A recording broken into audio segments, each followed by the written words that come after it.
ചട്ടി അടുപ്പത്ത് വെച്ച് ശർക്കര ഇട്ട് കൊടുത്ത് വെള്ളം ഒഴിച്ച് നന്നായിട്ട് മിക്സ് ചെയ്യുക.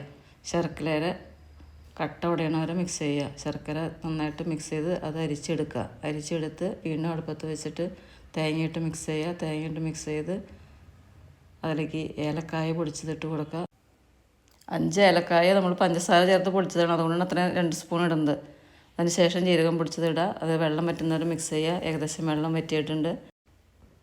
അപ്പത്തിൻ്റെ പൊടി എടുക്കുക. അപ്പത്തിൻ്റെ പൊടി 1.5 ഗ്ലാസ് പൊടി, അതിലേക്ക് നല്ല തിളച്ച വെള്ളം ഒഴിക്കുക. ഉപ്പിട്ട് തിളച്ചതായിരിക്കണം വെള്ളം ഒഴിച്ച് നന്നായിട്ട് മിക്സ് ചെയ്യുക. നല്ല ചൂടുള്ളത് കൊണ്ട് സ്പൂൺ കൊണ്ട് മിക്സ് ചെയ്യുക. നന്നായിട്ട് പാളയിൽ മിക്സ് ചെയ്തെടുക്കുക. അതിനുശേഷം ഏകദേശം നല്ല സോഫ്റ്റ് ആയിട്ടുണ്ട്.